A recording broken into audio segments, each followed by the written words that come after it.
Lakers tinodo na ang offer sa Jazz para makuha si Lauri Markkanen at Nikola Vucevic sigurado na sa Los Angeles Lakers. Yan ang pag-uusapan natin ngayon mga tropa.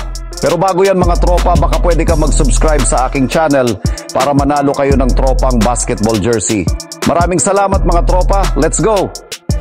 Bago pa man magsimula ang free agency, nilinaw na ng Chicago Bulls na gusto nga talaga nilang i-trade itong si Zach LaVine.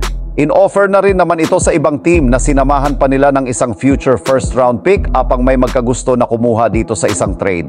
Ngunit sa kasamaang palad ilang linggo ang nakakalipas, wala pa na nga ni isamang team ang nagkaka-interes sa kanya. Naunahan pa nga siya ni na Alex Caruso at ni DeMar DeRozan na mai-trade papunta sa OKC Thunder at Sacramento Kings. Pero hindi rin naman ito nakapagtataka since ayon sa lumabas na balita, halos majority ng mga teams walang balak na kunin ang kanyang napakalaking kontrata na 43 million. At ang mahirap pa niyan ay tataas pa ito hanggang sa 45 to 48 million sa mga susunod na taon. Yes mga tropa, sobra nga pong overpaid itong si Zach LaVine na siyang rason kung bakit walang team ang gustong kumuha sa kanya. Subalit hindi rin naman ibig sabihin dito na susuko na ang Chicago Bulls sa trade sa kanya dahil base sa inalabas na balita, dadagdagan pa nila ito ng 2 future second round pick. Maliban kay LaVine, plano rin naman nga po ng Bulls na i-trade si Nikola Vucevic upang sa ganoon tuluyan ng maumpisahan ang kanilang rebuilding stage. Simula nga po nang lumabas ang balita, isa nga agad sa mga teams na merong interes sa serbisyo nito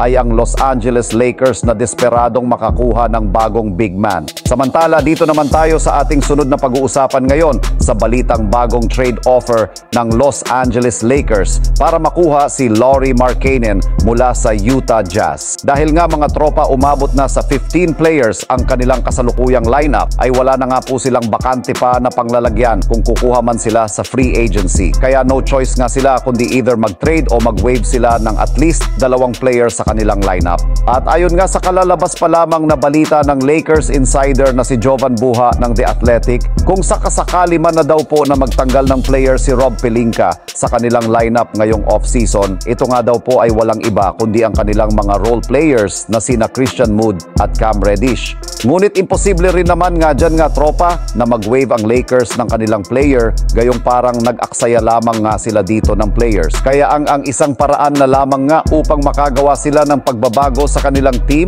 ay sa pamamagitan ng isang trade. Kaya dahil nga dyan ay mas naging desidido na nga po ngayon ang Lakers na gumawa ng isang blockbuster para makuha nila si Lauri Markkanen. Sa katunayan, ayon nga sa kalalabas pa lang na balita ngayong araw, ini-offer na nga daw ng Lakers sa Utah Jazz ang kanilang mga players na sina D'Angelo Russell, Jared Vanderbilt at 2 future first round kick. Kaya sa ngayon nga ay hinihintay na lamang nila ang magiging sagot dito ng front office ng Utah Jazz dito. Anong masasabi nyo dito mga tropa? Dapat bang kunin ng Lakers sina Lauri Markkanen at Zach LaVine? Pakikomento naman sa ating comment section.